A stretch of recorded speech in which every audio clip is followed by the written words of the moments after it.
A freight conductor can clear six figures a year. The railroads still can't fill the jobs. One CEO of a major railroad stood in front of investors and said hiring conductors was as hard as finding people who want to be baristas, a job that pays 3 times as much. So what does the conductor know that the railroad won't say out loud? Why would someone walk away from that money? And why has the industry been shedding these workers for years while claiming it can't find them? The easy story is the one you already know. A pandemic hit. The job market got tight. People quit everything, everywhere, all at once, and the railroads got caught in the same wave as restaurants and warehouses. There's truth in it. In 1 month in late 2021, a record number of Americans walked off their jobs, and freight railroads were not exempt. Conductors who had been furloughed during the early pandemic found other work and never came back. Older workers retired faster than expected, and the people who might have replaced them had options. That last part matters more than it sounds. A conductor is now competing for the same person who could go work at an Amazon warehouse, drive a truck, or pour coffee. One railroad CFO put it plainly. He said the railroad is a great place to work, but it's an outdoor sport, and people were choosing other jobs based on lifestyle, not pay. Lifestyle. Hold on to that word because it cracks the surface answer wide open. If this were really about a tight job market, the shortage would have eased when the market loosened. It didn't. The railroads were bleeding conductors before the pandemic, and they kept bleeding them after. Something deeper was driving people out. Something the labor market story conveniently covers up. To see it, you have to look at what the job actually does to a person's life. Most jobs come with a schedule. You know when you work, you know when you're off. You can plan a dinner, a doctor's appointment, or your kid's recital. A freight conductor has almost none of that. For decades, the work has run on what's called the extra board. You don't have set shifts. You sit at home with a phone, and when a train needs a crew, the railroad calls you. You might get a couple of hours' notice. You might get less. Then you're gone, sometimes for 2 or 3 days, riding to an away-from-home terminal, sleeping in a hotel, waiting for a train back. The reason is structural.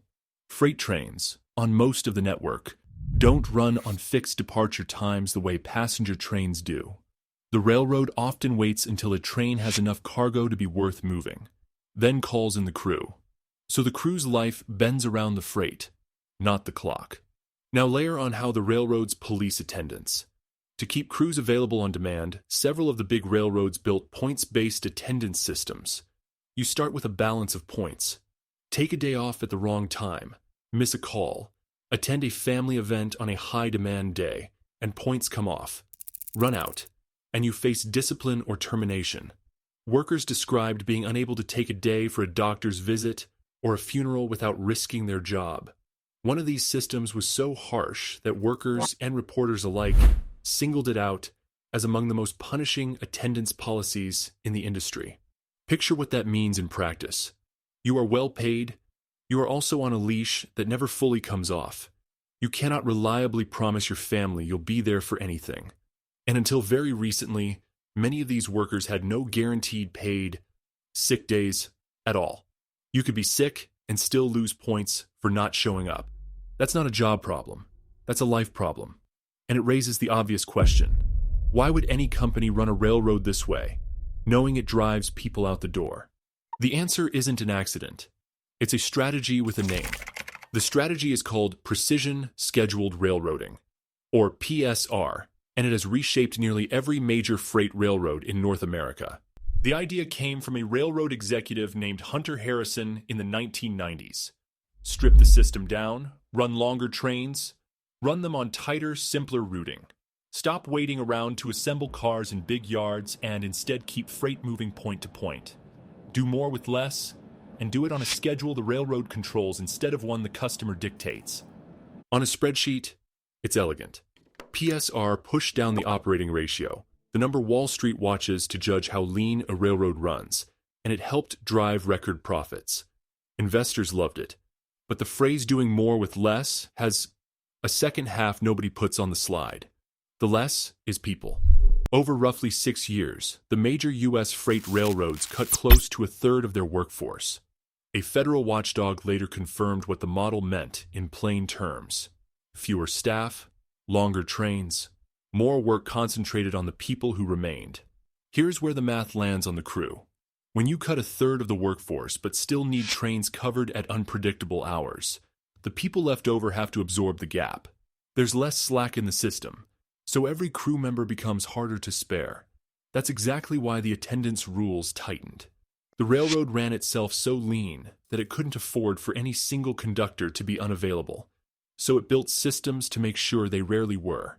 And the leanness has a sharp edge. Critics inside the unions warned that a railroad cut this thin can only run the railroad of today. It has no give.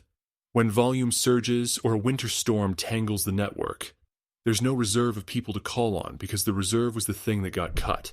So the shortage and the strategy are not in conflict. They're the same thing seen from two angles. The railroad cut people to please investors. The cuts made the remaining jobs worse. The worse jobs drove more people out. And then executives stood up and said they just couldn't find anyone. The shortage was manufactured upstream, in a boardroom, years before it showed up as an empty seat in a locomotive. The trouble is, the consequences don't stay inside the company. Run any system without slack, and you don't just lose efficiency. You lose margin for error. On a railroad, the margin for error is measured in tank cars full of chemicals rolling through somebody's hometown. Start with the people doing the work. Fatigue is the quiet hazard of the conductor's life. When you're on call around the clock, your sleep is shredded by definition. You can be woken at 2 a.m. to start a shift, having had no real way to rest in advance because you never knew when the call would come. Tired people on safety-critical jobs make mistakes, and the rules pushing crews to stay available collided directly with the rules meant to keep them rested. Then there's the work itself getting compressed. Under the pressure to keep trains moving, workers in the inspection and repair crafts described being told to do more in less time. One car inspector said brake inspections were being demanded at a pace of about 60 seconds per car, a speed they considered unsafe. Jobs that once took 2 people were handed to 1. The consistent theme workers reported was simple and chilling. Getting the train moving came first, ahead of nearly everything, including safety. In February 2023, the abstract debate became a fireball. A Norfolk Southern train derailed in East Palestine, Ohio, and the wreck released hazardous chemicals into a small town. In the aftermath, many rail workers pointed at the business model itself. Longer trains, leaner staffing, and a relentless focus on velocity, they argued, had made an accident like this more likely.